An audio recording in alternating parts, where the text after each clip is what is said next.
ఇవాళ ఉద్యమం అనేది ఇవాళ నవంబర్ 29 ఒక కీలకమైనటువంటి ఉద్యమాన్ని మలుపు తిప్పినటువంటి దినం. మన సిద్దిపేటకు ఉద్యమానికి కూడా చాలా అవినాభావ సంబంధం ఉంది. 2001లో కోనాయిపల్లి వెంకటేశ్వర స్వామి దేవాలయంలో పూజ చేసి గులాబీ జెండా ఎత్తడం ఒక చరిత్ర.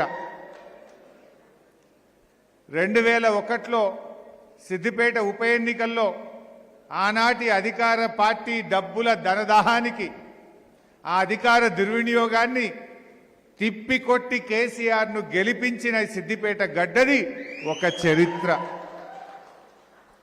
అదేవిధంగా 2009 తెలంగాణ ఉద్యోగ గర్జన సిద్దిపేటలో జరిగింది.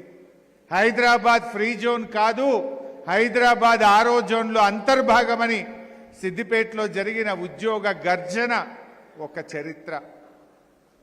మన అంబేద్కర్ భవన్ కేసీఆర్ గారు ఈ నవంబర్ 29 డేట్ ఎప్పుడు ప్రకటించిండు, ఎక్కడ ప్రకటించిండు? సిద్దిపేటలోని అంబేద్కర్ భవన్లో నేను నవంబర్ 29వ తేదీ నా గడ్డ సిద్దిపేటలో ఆమరణ నిరాహార దీక్ష కూర్చోబోతున్నా అని చెప్పి ప్రకటించిండు. ఆ అంబేద్కర్ భవన్ ప్రకటన ఒక చరిత్ర.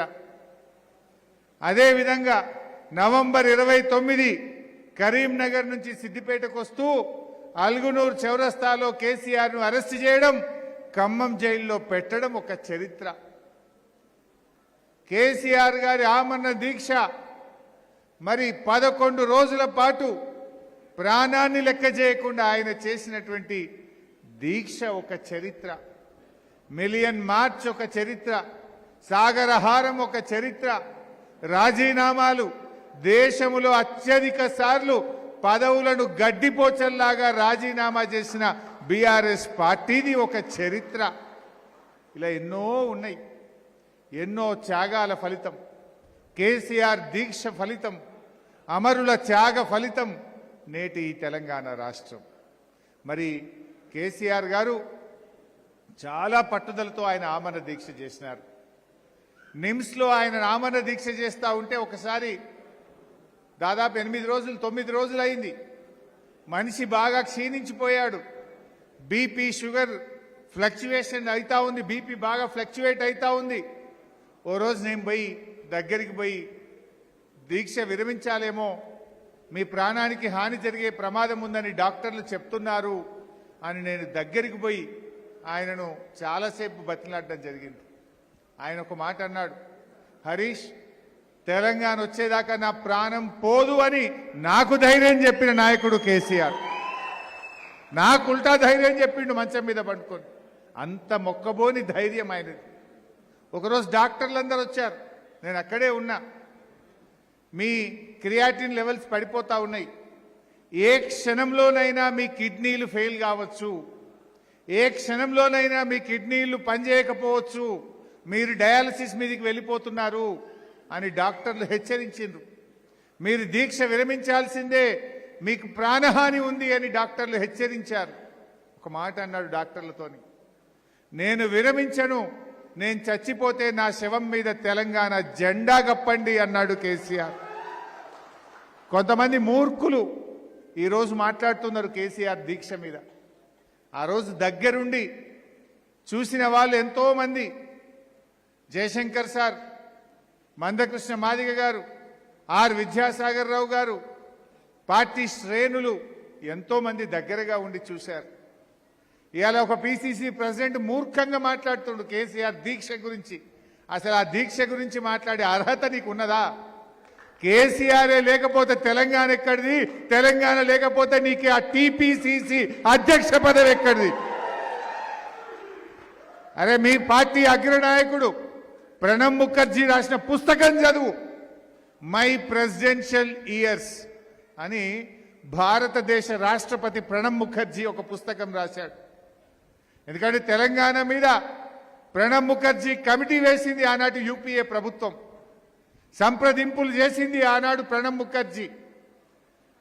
తెలంగాణ బిల్లు మీద సంతకం పెట్టింది ప్రణబ్ ముఖర్జీ. రాష్ట్రపతిగా గెజిట్ పబ్లిష్ చేసింది ప్రణబ్ ముఖర్జీ.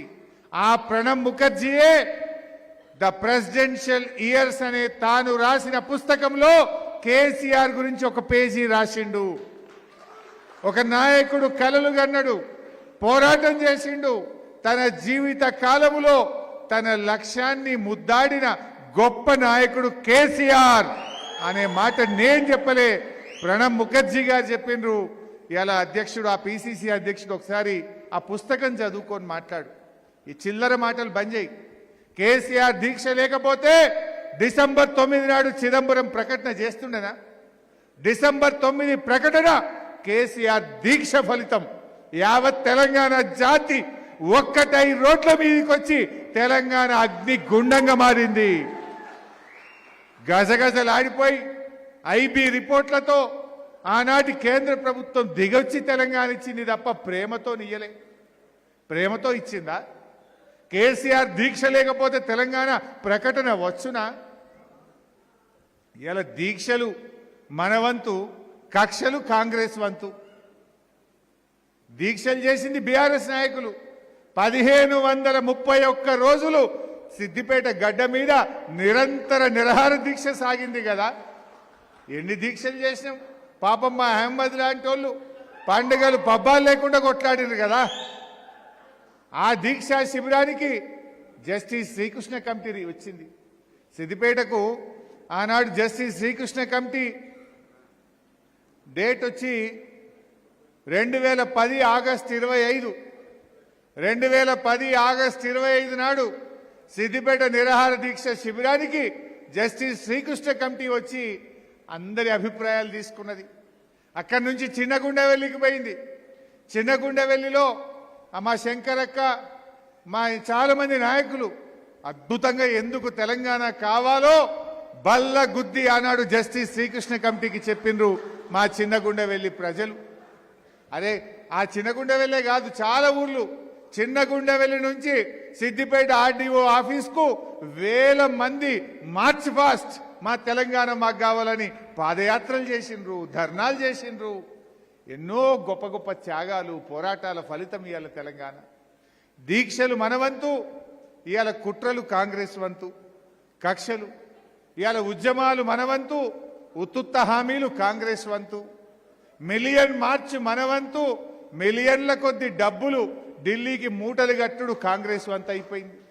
రేవంత్ రెడ్డి కూడా ఇలా మాట్లాడుతుండు. అయ్యా రేవంత్ రెడ్డి, అసలు తెలంగాణ ఉద్యమంలో నీ మీద ఒక్క కేసు ఉన్నదా? ఒక్క కేసు? మా మీద వందల కొద్ది కేసులున్నాయి, 370 కేసులున్నాయి నా మీద. నీ మీద ఒక్క కేసు ఉన్నదా? నువ్వు ఒక్కనాడన్న తెలంగాణ కోసం రాజీనామా చేసినావా రేవంత్ రెడ్డి? రైలు రోకో చేసినావా నీ ముఖానికి? నువ్వు కూడా ఇవాళ తెలంగాణ ఏదో అడ్డిమారి గుడ్డి దెబ్బలో ముఖ్యమంత్రి అయినావు. నువ్వు కూడా మాట్లాడతావు తెలంగాణ గురించి. ఆనాడు తెలంగాణ ఉద్యమకారుల మీద ఇదే కరీంనగర్కు పోతూ తుపాకీ పట్టుకొని బయలుదేరిన రైఫిల్ రెడ్డివి నువ్వు. తెలంగాణ ఉద్యమ చరిత్ర రాస్తే కేసీఆర్ త్యాగాల గురించి రాస్తారు, రేవంత్ రెడ్డి ద్రోహం గురించి రాయాల్సి వస్తుంది. నీదొక బ్లాక్ పేజ్. తెలంగాణ ఉద్యమ ద్రోహివి నువ్వు. మేమందరం రాజీనామాలు చేస్తే జిరాక్స్ కాగితాలు ఇచ్చి ముఖం చాటు వేసిన ద్రోహి రేవంత్ రెడ్డి.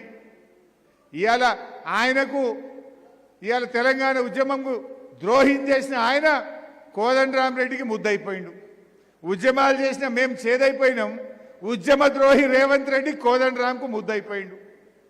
ఏనడన్నా ఉద్యమం చేస్తేవా, జై తెలంగాణ అంటివా, అమరుల పాడెమోస్తీవా, రాజీనామా చేస్తేవా? ఏనాడు నువ్వు ఉద్యమంలో పాల్గొన్నావు? ఇలా ఇంకా బాధ కలుగుతా ఉంది నాకు నిజంగా.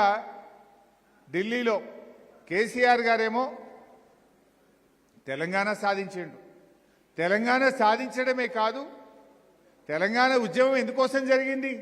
జయశంకర్ సార్ చెప్పేవాడు, నీళ్లు, నిధులు, నియామకాలు. తెలంగాణ పోరాటమే నీళ్ల కోసం, నిధుల కోసం, నియామకాల కోసం. ఆనాడు కేసీఆర్ తెలంగాణ సాధించిండు. సాధించడమే కాదు, నియామకాల్లో పక్కా 95% ఉద్యోగాలు తెలంగాణ బిడ్డలకే దక్కేటట్టు రాష్ట్రపతి ఉత్తర్వులను సవరింపజేసిండు కేసీఆర్. మన నిధులు మనకే దక్కేటట్టు చేసి తెలంగాణ కేసీఆర్ దీక్ష గురించి అసలు ఆ దీక్ష గురించి మాట్లాడే అర్హత నీకు ఉన్నదా? కేసీఆరే లేకపోతే తెలంగాణ ఎక్కడిది? తెలంగాణ లేకపోతే నీకు ఆ టీపీ కేసీఆరే లేకపోతే తెలంగాణ ఎక్కడిది? తెలంగాణ లేకపోతే నీకు ఆ టీపీసీసీ అధ్యక్ష పదవి ఎక్కడిది? అరే మీ పార్టీ అగ్రనాయకుడు ప్రణబ్ ముఖర్జీ రాసిన పుస్తకం చదువు. మై ప్రెసిడెన్షియల్ ఇయర్స్ అని భారతదేశ రాష్ట్రపతి ప్రణబ్ ముఖర్జీ ఒక పుస్తకం రాశాడు. ఎందుకంటే తెలంగాణ మీద ప్రణబ్ ముఖర్జీ కమిటీ వేసింది ఆనాటి యూపీఏ ప్రభుత్వం, సంప్రదింపులు చేసింది ఆనాడు ప్రణబ్ ముఖర్జీ, తెలంగాణ బిల్లు మీద సంతకం పెట్టింది ప్రణబ్ ముఖర్జీ, రాష్ట్రపతిగా గెజిట్ పబ్లిష్ చేసింది ప్రణబ్ ముఖర్జీ.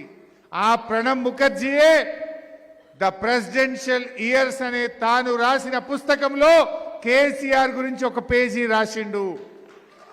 ఒక నాయకుడు కలలు గన్నడు, పోరాటం చేసిండు, తన జీవిత కాలములో తన లక్ష్యాన్ని ముద్దాడిన గొప్ప నాయకుడు కేసీఆర్ అనే మాట నేను చెప్పలే, ప్రణబ్ ముఖర్జీ గారు చెప్పిండ్రు. ఇలా అధ్యక్షుడు, ఆ పిసిసి అధ్యక్షుడు ఒకసారి ఆ పుస్తకం చదువుకొని మాట్లాడు. ఈ చిల్లర మాటలు బంద్ చేయి. కేసీఆర్ దీక్ష లేకపోతే డిసెంబర్ 9 నాడు చిదంబరం ప్రకటన చేస్తుండేనా? డిసెంబర్ 9 ప్రకటన కేసీఆర్ దీక్ష ఫలితం. యావత్ తెలంగాణ జాతి ఒక్కటై రోడ్ల మీదకి వచ్చి తెలంగాణ అగ్ని గుండంగా మారింది. గజగజలాడిపోయి ఐబీ రిపోర్ట్లతో ఆనాటి కేంద్ర ప్రభుత్వం దిగొచ్చి తెలంగాణ ఇచ్చింది తప్ప ప్రేమతో నియ్యలే. ప్రేమతో ఇచ్చిందా? కేసీఆర్ దీక్ష లేకపోతే తెలంగాణ ప్రకటన వచ్చునా? ఇలా దీక్షలు మన వంతు, కక్షలు కాంగ్రెస్ వంతు. దీక్షలు చేసింది బీఆర్ఎస్ నాయకులు. 1531 రోజులు సిద్దిపేట గడ్డ మీద నిరంతర నిరాహార దీక్ష సాగింది కదా. ఎన్ని దీక్షలు చేసినాం? పాపం మా అహ్మద్ లాంటి వాళ్ళు పండుగలు పబ్బాలు లేకుండా కొట్లాడిరు కదా. ఆ దీక్షా శిబిరానికి జస్టిస్ శ్రీకృష్ణ కమిటీ వచ్చింది. సిద్దిపేటకు ఆనాడు జస్టిస్ శ్రీకృష్ణ కమిటీ డేట్ వచ్చి 2010 ఆగస్టు 25. 2010 ఆగస్టు 25 నాడు సిద్దిపేట నిరాహార దీక్ష శిబిరానికి జస్టిస్ శ్రీకృష్ణ కమిటీ వచ్చి అందరి అభిప్రాయాలు తీసుకున్నది. అక్కడి నుంచి చిన్నగుండవెల్లికి పోయింది. చిన్నగుండవెల్లిలో మా శంకరక్క, మా చాలా మంది నాయకులు అద్భుతంగా ఎందుకు తెలంగాణ కావాలో బల్ల గుద్ది ఆనాడు జస్టిస్ శ్రీకృష్ణ కమిటీకి చెప్పిండ్రు మా చిన్నగుండవెల్లి ప్రజలు. అరే ఆ చిన్నగుండవెల్లే కాదు, చాలా ఊర్లు చిన్నగుండవెల్లి నుంచి సిద్దిపేట ఆర్డీఓ ఆఫీస్కు వేల మంది మార్చ్ పాస్ట్ మా తెలంగాణ మాకు కావాలని పాదయాత్రలు చేసిండ్రు, ధర్నాలు చేసిండ్రు. ఎన్నో గొప్ప గొప్ప త్యాగాలు, పోరాటాల ఫలితం ఇవాళ తెలంగాణ. దీక్షలు మన వంతు, ఇవాళ కుట్రలు కాంగ్రెస్ వంతు, కక్షలు ఇవాళ ఉద్యమాలు మన వంతు, ఉత్తుత్త హామీలు కాంగ్రెస్ వంతు, మిలియన్ మార్చ్ మన వంతు, మిలియన్ల కొద్ది డబ్బులు ఢిల్లీకి మూటలు కట్టుడు కాంగ్రెస్ వంతు అయిపోయింది. రేవంత్ రెడ్డి కూడా ఇలా మాట్లాడుతుండు. అయ్యా రేవంత్ రెడ్డి, అసలు తెలంగాణ ఉద్యమంలో నీ మీద ఒక్క కేసు ఉన్నదా? ఒక్క కేసు? మా మీద వందల కొద్ది కేసులున్నాయి, 370 కేసులున్నాయి నా మీద. నీ మీద ఒక్క కేసు ఉన్నదా? నువ్వు ఒక్కనాడన్నా తెలంగాణ కోసం రాజీనామా చేసినావా రేవంత్ రెడ్డి? రైలు రోకో చేసినావా నీ ముఖానికి? నువ్వు కూడా ఇవాళ తెలంగాణ ఏదో అడ్డిమారి గుడ్డి దెబ్బలో ముఖ్యమంత్రి అయినావు. నువ్వు కూడా మాట్లాడతావు తెలంగాణ గురించి. ఆనాడు తెలంగాణ ఉద్యమకారుల మీద ఇదే కరీంనగర్కు పోతూ తుపాకీ పట్టుకొని బయలుదేరిన రైఫిల్ రెడ్డివి నువ్వు.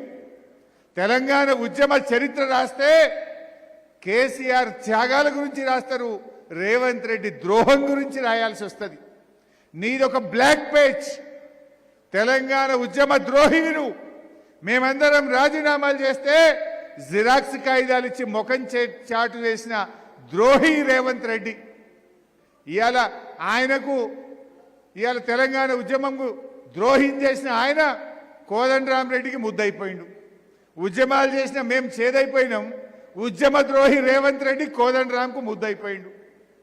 ఏనడన్నా ఉద్యమం చేస్తేవా జై తెలంగాణ అంటివా? అమరుల పాడెమోస్తీవా? రాజీనామా చేస్తీవా? ఏనాడు నువ్వు ఉద్యమంలో పాల్గొన్నావు? ఇలా ఇంకా బాధ కలుగుతా ఉంది నాకు. నిజంగా ఢిల్లీలో కేసీఆర్ గారేమో తెలంగాణ సాధించిండు. తెలంగాణ సాధించడమే కాదు, తెలంగాణ ఉద్యమం ఎందుకోసం జరిగింది? జయశంకర్ సార్ చెప్పేవాడు, నీళ్లు, నిధులు, నియామకాలు. తెలంగాణ పోరాటమే నీళ్ల కోసం, నిధుల కోసం, నియామకాల కోసం. ఆనాడు కేసీఆర్ తెలంగాణ సాధించిండు. సాధించడమే కాదు, నియామకాల్లో పక్కా 95% ఉద్యోగాలు తెలంగాణ బిడ్డలకే దక్కేటట్టు రాష్ట్రపతి ఉత్తర్వులను సవరింపజేసిండు కేసీఆర్. మన నిధులు మనకే దక్కేటట్టు చేసి తెలంగాణ పర్ క్యాపిటా ఇన్కమ్లో దేశంలో నంబర్ 1, జిఎస్డిపి గ్రోత్ రేట్లో తెలంగాణ నంబర్ 1గా నిలిపిండు కేసీఆర్. నీళ్లు, కృష్ణానది జలాలు మనకే దక్కాలని కృష్ణా ట్రిబ్యునల్ సెక్షన్ 3ని సాధించిండు కేసీఆర్. సెక్షన్ 3ని సాధించడమే కాదు, కొత్త ట్రిబ్యునల్ వేస్తే 20 ఏండ్లు పడుతుందని KWDT 2 tribunal, Krishna water dispute tribunal 2కు ఈ టీఓఆర్ని ఇచ్చేటట్టు చేసిండు కేసీఆర్. ఎంతో సుప్రీంకోర్టు పోయిండు, ప్రధానమంత్రిని కలిసిండు, నీళ్ల మంత్రిని కలిసిండు, అన్ని ప్రయత్నాలు చేసి కేడబ్ల్యూడిటి 2కు ఈ కృష్ణా నదీ జలాలు ప్రాజెక్టుల వారిగా పంచాలని చెప్పి సెక్షన్ 3ని కేసీఆర్ సాధించిండు. ఎందుకు ఈ ముచ్చట చెప్తున్నాను మీరు అనుకోవచ్చు. గత 3 రోజుల నుంచి ఢిల్లీలో ఆంధ్రప్రదేశ్ ప్రభుత్వం ట్రిబ్యునల్ ముందు వాదనలు వినిపిస్తుంది. ఆ కృష్ణా నదిలో నీళ్ల పంపకం మీద మొన్నటిదాకా మన ఇంజనీర్లు, మన లాయర్లు వాదించారు. ఇప్పుడు ఆంధ్రప్రదేశ్ వాదిస్తున్నది. ఆంధ్రప్రదేశ్ లాయర్లు పోయి ట్రిబ్యునల్ ముందు ఏమంటున్నారు తెలుసా? జడ్జి గారి ముందు, తెలంగాణ ఉద్యమం రాజకీయాల కోసం అయిందట. తెలంగాణ ఉద్యమం నీళ్ల కోసం కాదు, తెలంగాణ ఉద్యమం ప్రజలది కాదు, తెలంగాణ ఉద్యమం ఇదొక రాజకీయ ఉద్యమం అని చెప్పి ఆంధ్రప్రదేశ్ న్యాయవాదులు, ఇంజనీర్లు ట్రిబ్యునల్ ముందు వాదిస్తుంటే ఈ అడ్డిమారి గుడ్డు దెబ్బ ముఖ్యమంత్రి, ఈ తెలంగాణ ద్రోహి రేవంత్ రెడ్డి, ఇంకొక ఆయన ఉత్తుత్త మంత్రి ఉంటాడు ఉత్తమ్ కుమార్ రెడ్డి, ఈ ఇద్దరు కూడా సిగ్గు లేకుండా నోర్లు మూసుకొని సప్పుడే కూర్చుంటున్నారు. 3 రోజుల నుంచి తెలంగాణ ఉద్యమాన్ని కించపరిచే విధంగా ఆంధ్రప్రదేశ్ ట్రిబ్యునల్ ముందు వాదనలు వినిపిస్తుంది.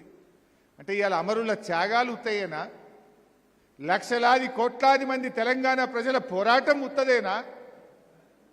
ఇవాళ మా నిరుద్యోగ యువత, మా టీఎన్జీఓలు, మా రిటైర్డ్ ఉద్యోగులు, మా కుల సంఘాలు, మా ఆర్టీసీ, మా సింగరేణి, మా కార్మిక సంఘాలు, మా జర్నలిస్టులు చేసిన పోరాటం ఉత్తదేనా? ఇదంతా ఉత్తదే, ఇది రాజకీయ ప్రేరేపితమైన ఉద్యమమని ట్రిబ్యునల్ ముందు ఆంధ్రప్రదేశ్ ఇవాళ తెలంగాణ ఉద్యమాన్ని అవమానపరిచే విధంగా నిన్న మొన్న ముచ్చటిది 25, 26, 27 3 రోజులు ఆంధ్రప్రదేశ్ ఇదే మాట్లాడుతున్నది.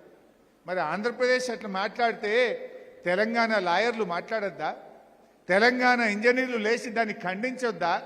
తెలంగాణ ముఖ్యమంత్రి నా ఉద్యమాన్ని, నా ప్రజలను, నా ఉద్యమకారులను ఎట్లా అవమానిస్తామని మాట్లాడే బాధ్యత ఈ ఉత్తుత్త మంత్రికి, ఈ ముఖ్యమంత్రికి లేదా? అంటే ఇలా ముళ్ళు గుచ్చినట్టు కూడా లేదు వీళ్ళకు, చీమునెత్తురు లేదు వీళ్ళకు. తెలంగాణ ఉద్యమాన్ని ఆంధ్రప్రదేశ్ ట్రిబ్యునల్ ముందు అవమానిస్తుంటే, మన నీళ్లు దోచుకపోయే ప్రయత్నం చేస్తుంటే ఇలా నోరు కూడా మెదపకుండా పడి ఉన్నారు వీళ్ళు. కేసీఆర్ తెలంగాణ తెచ్చిండు, నీళ్ల కోసం ట్రిబ్యునల్ తెస్తే గా హక్కు తెచ్చుకునే తెలివి లేదు. ఆ ట్రిబ్యునల్ ముందు ఆంధ్రప్రదేశ్ ఏం చెప్పాలి? చెప్తే ఎందుకు ఆంధ్రప్రదేశ్కు నీళ్లు ఇయ్యాలో టెక్నికల్గా వాదనలు వినిపించాలి, లీగల్గా వాదనలు వినిపించాలి.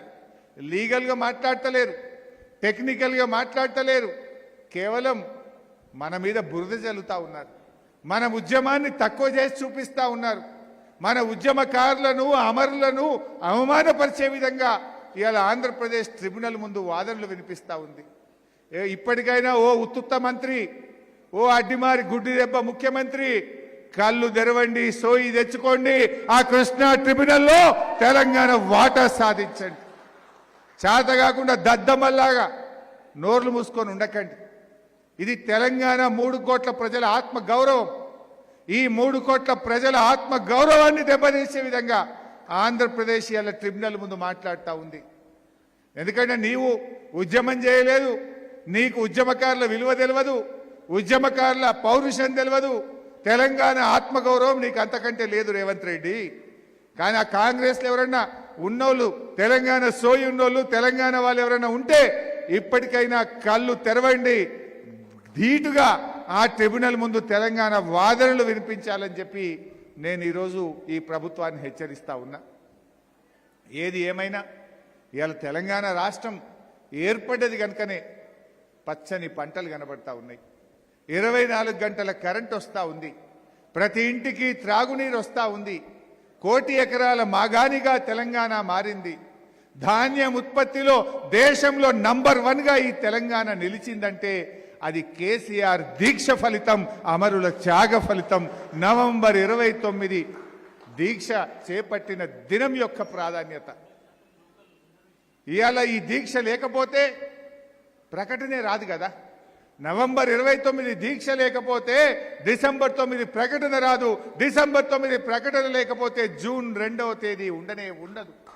అవి ఉన్నాయి కనుకనే ఇవాళ తెలంగాణలో ప్రతి ఇంటికి స్వచ్ఛమైన త్రాగునీరు వస్తుంది, 1 కోటి ఎకరాల మాగాణిగా మారింది, అత్యధిక ధాన్యం ఉత్పత్తి చేస్తున్న రాష్ట్రంగా దేశంలో నంబర్ 1గా నిలిచింది, పర్ క్యాపిటా ఇన్కంలో తలసరి ఆదాయంలో నంబర్ 1, జిఎస్డిపి గ్రోత్ రేట్లో నంబర్ 1. ఇవన్నీ ఎక్కడికి వెళ్ళి వచ్చినాయి? ఇవన్నీ కూడా కేసీఆర్ పోరాటం. ఇలా అక్కడనేమో చంద్రబాబు నాయుడు ఏమో రివ్యూ చేస్తున్నాడు, కృష్ణా ట్రిబ్యునల్లో మనను కించపరుస్తున్నారు, మన ఉద్యమాన్ని అవమానపరుస్తున్నారు, ఇది నీళ్ల కోసం కాదంటున్నారు. అక్కడ చంద్రబాబు రివ్యూ చేసుకుంటూ ఇంకా నీళ్లు ఎట్లా తీసుకుపోదాం అని కొత్తగా మళ్ళేదో పెట్టిండు, ఇంకో ప్రాజెక్టు పెట్టిండు, గోదావరి బంకచెర్లతో నీళ్ళు ఎట్లా పట్టుకపోదాం, ట్రిబ్యునల్ల ముందు ఇంకా గట్టి వాదనలు వినిపించి ఆంధ్రప్రదేశ్కు నీళ్ళు ఎట్లా కొల్లగొడదామని చంద్రబాబు చూస్తుండు. రేవంత్ ఏం చేస్తుండు? రేవంత్ రెడ్డి అదేందో పెట్టిండు సమ్మిట్. ఏం సమ్మిట్ అది? గ్లోబల్ సమ్మిట్ అట పెట్టిండు. ఏందా సమ్మిట్? మనము కేసీఆర్ గారు ప్రభుత్వం ఫార్మాసిటీకి 13,000 ఎకరాలు సేకరించి పెట్టిండు.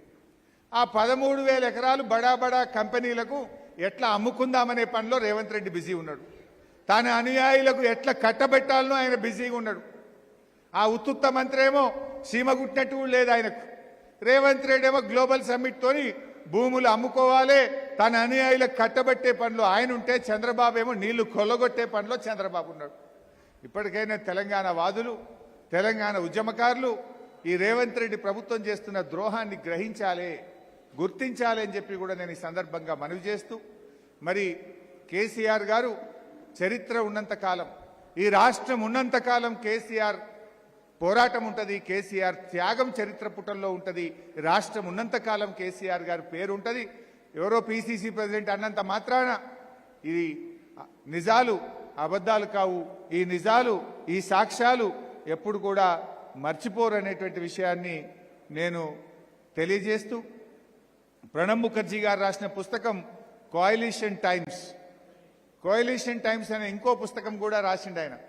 అందులో కూడా ఒక మాట రాసిండు, నాకు పోర్ట్ఫోలియోలు ముఖ్యం కాదు, మంత్రి పదవి ముఖ్యం కాదు, నేను తెలంగాణ కోసమే ఢిల్లీకి వచ్చినా అని చెప్పిండు కేసీఆర్ అనే మాట కూడా ప్రణబ్ ముఖర్జీ గారు రాసిన ఇంకొక పుస్తకం ది కోయలిషన్ టైమ్స్, దాంట్లో కూడా కేసీఆర్ గురించి మాట్లాడిండు.